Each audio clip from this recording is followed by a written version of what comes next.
Hola a todos, soy yo editando un nuevo video para ustedes. Disfruten mirándolo y espero que aprendan una lección importante de esta historia.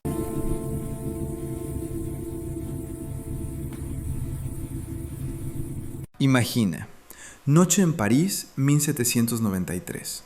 Prisión. Una celda del tamaño de un pequeño almacén. Un silencio tan denso que se oye el goteo del agua del techo. Cap, cap, cap. Como un metrónomo de la muerte. Una mujer yace sobre un delgado jergón de paja, con la mano apretada contra el pecho. Allí late un corazón que hace mucho olvidó lo que es la paz. Tiene 37 años, parece de 60, el cabello blanco como la nieve, los ojos, dos pozos oscuros. No duerme, espera, porque sabe, mañana ya no existirá. Pero lo más terrible no es mañana, lo más terrible es ahora mismo, en este silencio, en esta oscuridad. Está escribiendo una carta, la última carta de su vida. No es una maldición, no es un grito de auxilio, es una carta a la hermana de su esposo. 4 páginas de ternura. No escribe sobre sí misma, no pide clemencia, escribe. Estoy tranquila porque mi conciencia está limpia. Viví solo por mis hijos. Le suplica al hijo que nunca busque venganza, que no crezca con odio en el corazón. En estos minutos ya no es reina. Es solo una madre que sabe, mañana su voz desaparecerá para siempre. Escribe sobre los niños, sobre que el hijo no se vengue, sobre que la hija no pierda la fe. Escribe con calma, como si mañana simplemente se fuera de viaje lejano. Y ahora la pregunta que hiela la sangre.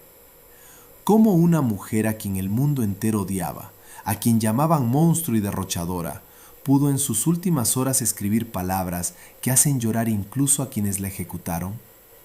Esto no es solo la historia de la ejecución de María Antonieta, es la historia de cómo una persona puede seguir siendo persona cuando le han quitado todo, la corona, la libertad, los hijos, el futuro.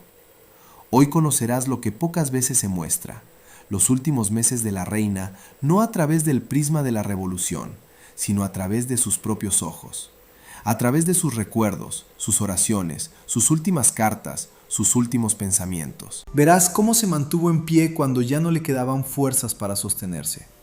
¿Y por qué su última carta es aquello que la sobrevivió?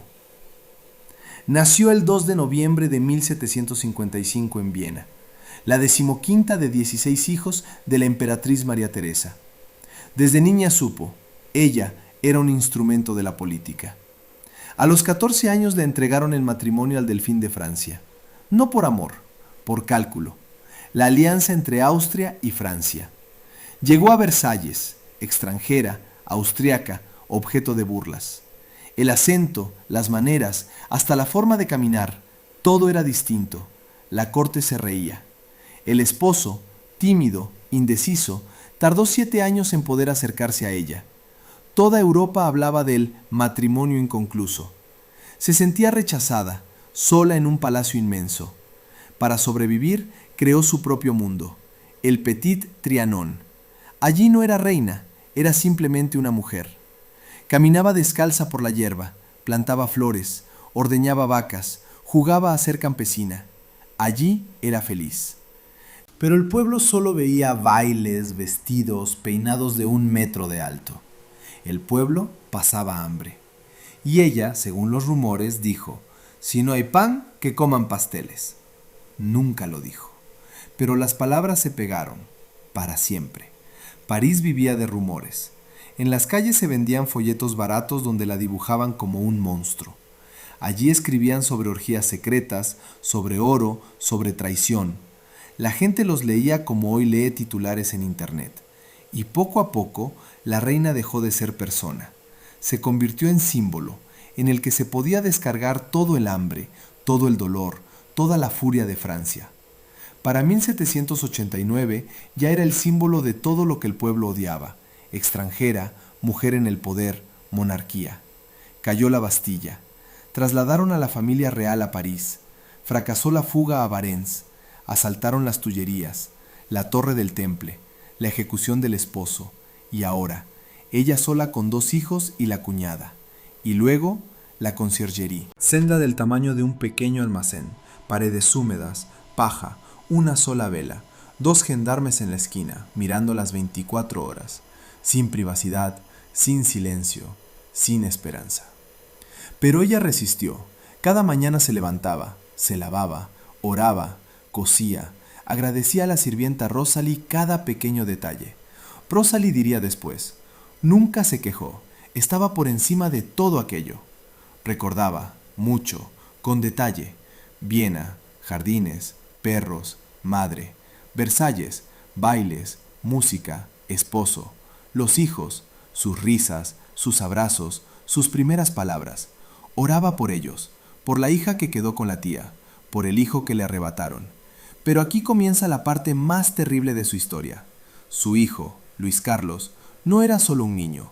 Para la revolución era una amenaza. El futuro rey, al que había que borrar. Lo aislaron, le quitaron el nombre, le quitaron a la madre. Al niño lo mantenían solo, en la suciedad, en la oscuridad, entre gritos y humillaciones. Le decían que su madre lo había abandonado, que era su enemiga. Y María Antonieta, encerrada en su celda, no sabía si seguía vivo. Oraba no por ella, oraba para que no rompieran al niño antes de matarla a ella. No sabía si seguían vivos, pero creía que Dios los protegería. Recordaba también sus errores. Sabía que había amado el lujo más de lo debido. Sabía que no siempre había entendido las necesidades del pueblo. Sabía que sus bailes y vestidos se habían convertido en símbolo de lo que el pueblo odiaba. Recordaba cómo la llamaban Madame Déficit, cómo los panfletos la dibujaban con arcas vacías del tesoro, cómo la gente moría de hambre y ella organizaba fiestas. No se justificaba ni siquiera en sus pensamientos, solo lo reconocía ante sí misma y ante Dios. Pedía perdón por su ligereza, por no haber visto antes el sufrimiento de la gente, pero no permitía que eso la destruyera. Sabía que el arrepentimiento y el perdón van juntos. Oraba por quienes la odiaban. Pedía a Dios que les diera paz, comprensión, para que el odio no lo destruyera todo. Oraba no solo por ella y los suyos, oraba por Francia, por el pueblo, por quienes la custodiaban, incluso por los gendarmes que se sentaban en la esquina y callaban. Veía en ellos personas, no enemigos. Agradecía a Rosalie cada minuto amable, cada palabra de apoyo.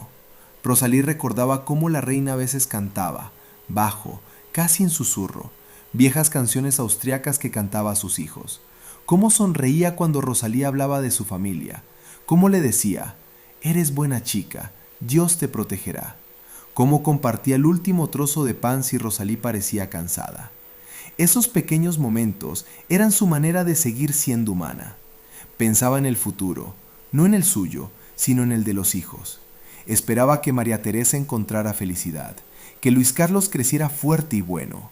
Esperaba que no olvidaran que el amor es más fuerte que el odio, que la fe ayuda a superar todo. Esperaba que la historia recordara no solo los errores, sino también esa callada fortaleza. Imaginaba a la hija leyendo libros, al hijo jugando con juguetes, creciendo, recordando su voz, su sonrisa. Oraba para que Dios los protegiera, para que vivieran en paz y bondad. Oraba por el esposo al que ejecutaron, por la hermana, por todos a quienes amó. No sabía qué le esperaba mañana, pero estaba preparada.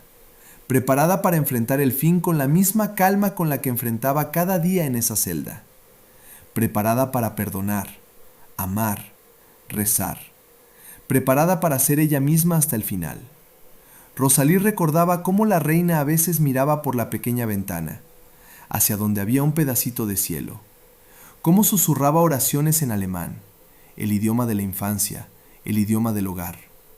Cómo cerraba los ojos y sonreía, como si viera algo hermoso más allá de las paredes. Cómo le decía a Rosalie, no temas, pequeña, todo está en manos de Dios. Esas palabras fueron su último regalo a los que la rodeaban, la calma que ella misma había encontrado en sí. Sabía que la odiaban, sabía que la ejecutarían, pero no respondió con odio, perdonó. Ese fue su último acto, el más poderoso. Y ahora imagina el 14 de octubre, sala del Tribunal Revolucionario, el aire pesado de sudor, tabaco, excitación, la multitud, Sans-culottes con gorros rojos, periodistas, mujeres del pueblo, funcionarios. Todos vinieron a ver a la reina quebrada. El acusador, Fouquier-Tinville, lanza acusaciones: traición a la patria, correspondencia secreta con Austria, despilfarro del tesoro, conspiraciones contra la República. Su voz corta como cuchillo. Ella está sentada con vestido negro de luto, pálida, demacrada. Responde con calma, con claridad, refutando mentiras con hechos. Admite algunos errores, que amó el lujo, que no siempre entendió las necesidades del pueblo, pero no se humilla. 2 días de interrogatorios. La multitud espera debilidad y ve a una mujer de voluntad de hierro. Cuando leyeron las acusaciones más graves, las que golpeaban por debajo del cinturón, se levantó. Voz baja pero firme, como el tañido de una campana en el silencio. Apelo a las madres que están aquí presentes. ¿Hay alguna que no se indigne ante esto? La sala se congeló. Incluso los revolucionarios más furiosos callaron. Las mujeres en la multitud, las que habían venido a burlarse, empezaron a llorar. Algunos hombres apartaron la mirada. Fue el momento en que la humanidad rompió el fanatismo ideológico. Un momento que nadie en la sala olvidaría. Fue su último acto público. No el grito de una reina, sino el grito de una madre. El 16 de octubre, a las 4 de la mañana, anunciaron la sentencia: muerte. Le dieron tiempo para escribir una carta. Fue su última despedida. Luego comenzó la preparación. Camisa blanca en lugar del vestido negro de luto, mechones grises cortados toscamente, cuerda en las muñecas, apretada hasta que la piel ardía. Dijo en voz baja, casi sin reproche: a mi esposo no lo ataron tan fuerte. No le respondieron. En la calle, la luz del sol después de tanta oscuridad hiere los ojos. La llevan por París en una carreta abierta. La multitud grita, escupe, arroja basura. Ella no baja la cabeza. Se siente erguida, como si mantuviera la última línea de defensa, no por la corona, sino por su dignidad humana. En la Plaza de la Revolución todo termina rápido. Según testigos oculares, antes del final alcanzó a pronunciar palabras de disculpa. No porque quisiera agradar a la multitud, sino porque era su última elección. Seguir siendo educada, viva, humana. Allí donde desde hacía tiempo intentaban convertirla en símbolo.